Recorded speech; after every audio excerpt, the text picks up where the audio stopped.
Could you be such a bad tourist that you ended up in prison? Well, just ask Johnny Somali. This controversial streamer went from 50,000 followers across several platforms to facing up to 22 years in prison in South Korea. But that's not all. It's not just the law that's after him. Somali has content creators chasing him across an entire country. How did that happen? Today on the Infographic Show, we're going to explain how and why an American streamer is now facing prison time in South Korea. Born Ramzi Khalid Ismail in 2000, Johnny Somali was born and raised in Arizona. Like many young people, he decided to break into the world of online streaming. But would he share fun and educational content? Recipes? Maybe original and groundbreaking comedy routines? Not a chance. Instead, Johnny chose one of the most controversial corners of the internet: nuisance streaming. If you've never heard of nuisance streaming, count yourself lucky. It's as chaotic as it sounds. For Johnny Somali, it meant jet-setting around the globe while doubling down on every cringe-worthy stereotype about American tourists and vloggers. He would try to instigate fights, disrespect local cultures, insult people, berate people on the street, basically anything he could do to get a reaction from people he encountered. And then he would film the responses to create, quote, content. If you're wondering who does something like that, the answer is a surprising amount of people on YouTube and Johnny Somali. The streamer himself once stated, "I have no morals, I am a sociopath." At least he gets points for self-awareness. In another video, he stated that the reason he is racist to people in other countries is simple: for money. As you might expect, Johnny Somali isn't exactly winning popularity contests online, thanks to some truly horrible, unbelievable behavior that we'll get to soon. But is all of this sociopathic grind even paying off for Somali financially? Let's be honest, annoying a lot of people very quickly isn't exactly a great skill to put on a resume, so he better be making bank right now. Before he landed in legal trouble in South Korea, Somali had managed to amass a low to mid five-figure following across Instagram, TikTok, and Rumble. What's Rumble? Well, think of it as the streaming platform for people who have overstayed their welcome everywhere else. Known for its more relaxed rules compared to Twitch, it is the last stop for creators with, well, let's just say, unique approaches to content.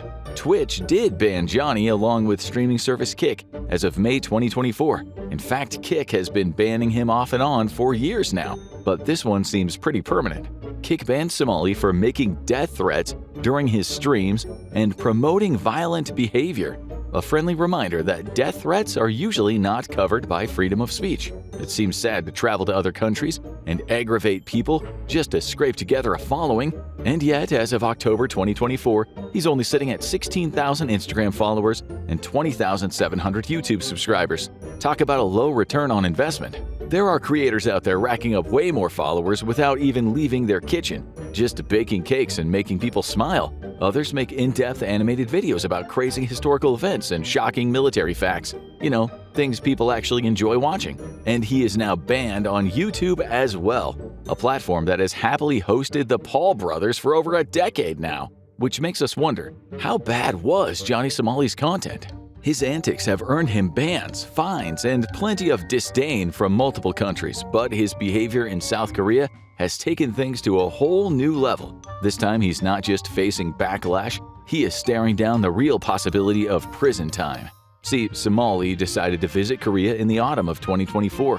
While other tourists flock to see temples, experience Seoul's nightlife and K-pop scene, or eat the great local food, Somali instead decided to sexually harass statues and get beaten up a lot.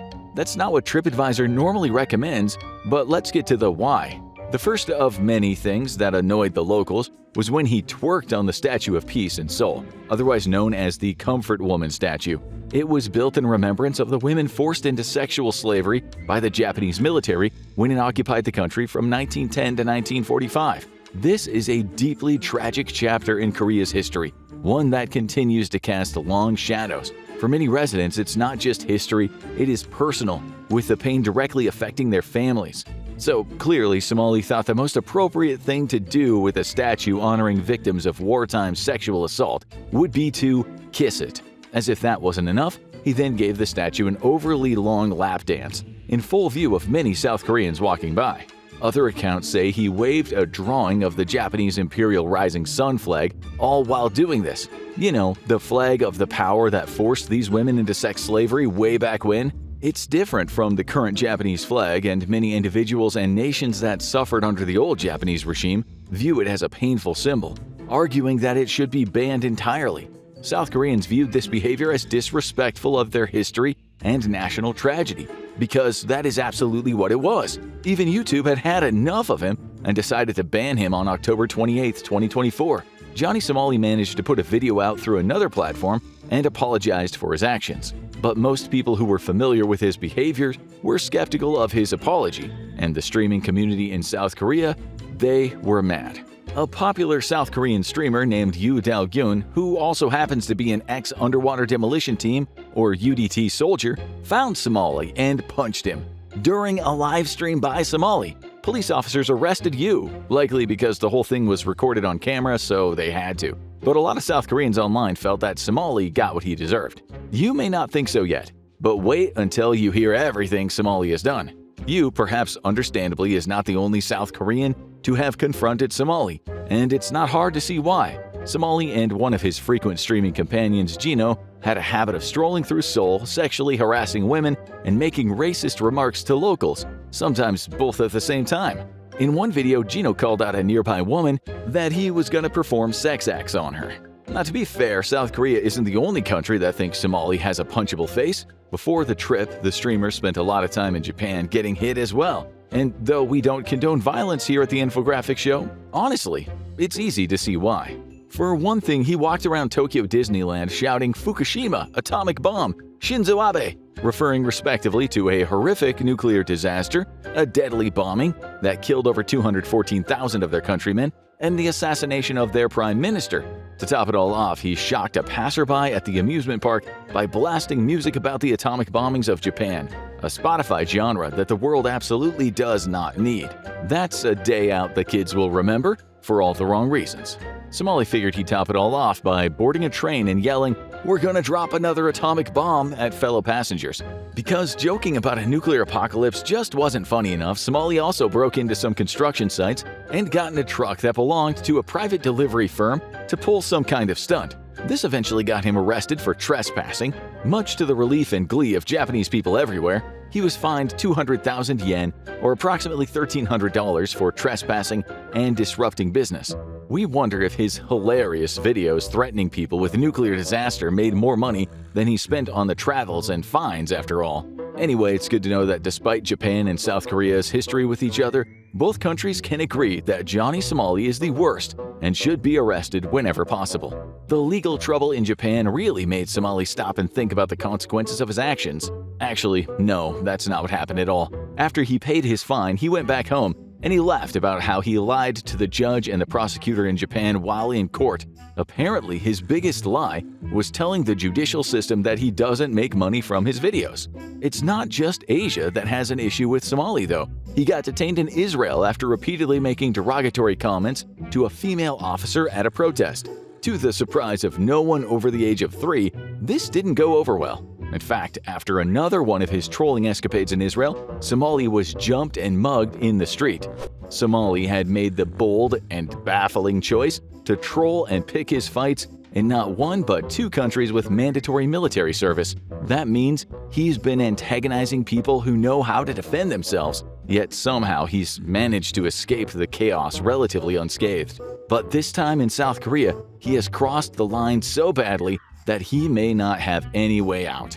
The incident that tipped the scales for Somali happened on October 17, 2024. He stopped at a South Korean convenience store and drank alcohol in the store, an act that wasn't allowed. When an employee asked him to stop drinking, he responded by lashing out at him. Then, as if being horrible to service workers wasn't good enough, he dumped noodle soup on the table and then started throwing food at people passing outside the store. The store employee once again reminded him that throwing food at people is, well, generally unacceptable at this stage of evolution. But Somali responded by using abusive and vulgar language. This triggered a call for South Korean streamers to track him down in Seoul and record any more of his disruptive or illegal behavior. More importantly, it also launched an investigation into Somali by Seoul Mapo Police Station.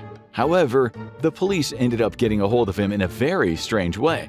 Somali was once again live streaming one Sunday in November when a masked individual ran up and attacked him. The police arrested his attacker, then they took Somali into custody for his own protection. As a person who loves to choose the worst possible option at all times, Somali's response was to start drinking soju, a type of Korean liquor, in the back of the car while antagonizing the police officers. He's on video saying, "We're in the back of a police car. Come and get us. Come and get us." The police clearly heard him because a short while later they did in fact come and get him, specifically for obstruction of business and alleged drug use. Because of the drug charges, he is not allowed to leave the country while he awaits his trial. Drug charges are taken very seriously in a lot of Asian countries, and South Korea is no exception. Somali's passport has been taken, but he is no longer in custody, although he does have to stay in the country on his dime until his trial date, while half of South Korea is out looking for him to either film or punch him. Though the U.S. Embassy could try to help, they've shown very little interest in entering a diplomatic dispute with South Korea to get the streamer sent to American shores again.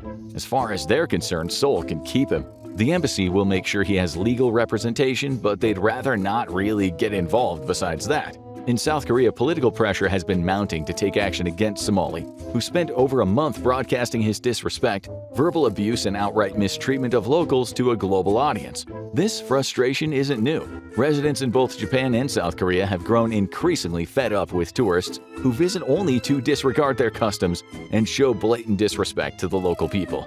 Online channels in South Korea have labeled Somali as an example of the worst, disrespectful tourist imaginable. Many are calling on the government to make an example of him, hoping it'll deter other visitors from engaging in disruptive, offensive, or even criminal behavior. But that is not all Somali is guilty of. A whole lot of charges are coming down the pipeline, and there seems to be a new one every week. As he awaits trial in South Korea, more and more information is leaking out about everything Somali did while he was in the country, and continues to do, even after his arrest. Like playing North Korean music on South Korean buses. For those who aren't aware, North and South Korea, well, they have a difficult history, and this move wasn't appreciated by his fellow passengers. If at this point you're thinking, okay, but being annoying isn't illegal, well, that depends on how annoying you get. Every country has different laws, and many East Asian countries, including South Korea, have stricter laws regarding public decorum and behavior. For instance, South Korea has a law called the National Security Act, which makes it a crime to promote, propagate, or otherwise disseminate North Korean propaganda. While such behavior might be encouraged just across the border, it is deeply frowned upon in South Korea. So Somali has managed to break that law as well. Legal experts like online streamer and lawyer Legal Mindset say that most prosecutors wouldn't bother with such a charge if someone played North Korean propaganda once as a joke. But Somali has played it in so many places in Seoul so many times that it is clearly meant to deliberately provoke a reaction. There's also the small matter of every single other thing he's done since landing in the country. And since he's a streamer, he's recorded almost every crime he's committed, possibly making this the easiest evidence-gathering mission in Seoul police history. Some bonus charges on Somali's list include violating anti-terrorism laws and the Railway Act all at the same time. How? By strolling through the Seoul Metro with his phone's text-to-voice function loudly repeating, "I have a bomb" in Korean.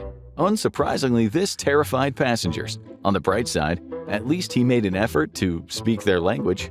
He did the same thing in Japan in 2023 when he broadcast bomb threats and threats of sexual assault over a text-to-speech function on his phone. Shibuya police detained him there as well. Not to mention, Somali was initially facing a maximum of 5 years in prison for obstruction of business and maybe 10 years in prison at most for drug charges or a fine. Now he's facing up to 22. What happened? Besides him clearly refusing to learn any lessons at all? While waiting for his trial, Somali thought that he would make his already bad situation worse by posting a deepfake video of him making out with a popular South Korean streamer Bongbong. The streamer did not press charges, but this was the last straw for the justice system. AI deepfakes have been outlawed in South Korea, and the government takes it seriously. Anyone who even has deepfakes on their phone could face a $22,000 fine or 7 years in jail. But distributing deepfakes? That's even worse. Way worse.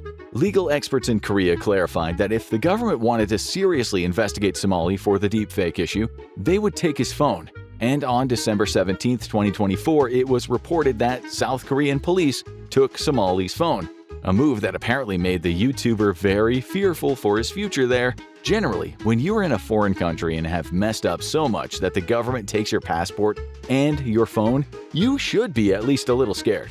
While he was originally supposed to stand trial in December of 2024, Somali's trial date has been pushed back to March of 2025, potentially due to the new legal issues regarding his deepfakes. In the meantime, he can't leave the country or make money off his usual channels. There's also an army of South Korean streamers following his every move, ready to capture anything else he does wrong. To avoid them, Somali has gone off the radar, and no one is exactly sure where in South Korea he's staying right now and with what money.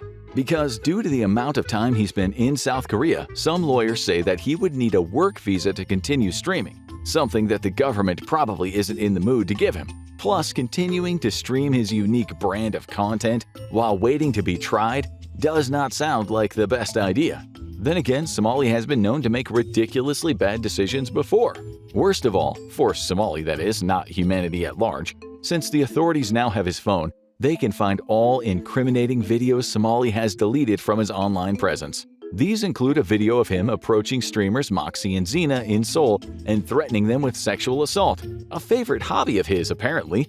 Threatening to assault people is unsurprisingly a crime. Somali tried to hide his threats very poorly by muting his mic in person and then deleting the video entirely from his streaming accounts. But just like everyone's regrettable emo pictures of the 2000s, anything posted on the internet lives forever. Also, he unmuted his mic too early, and his own audio picked up his threats on camera.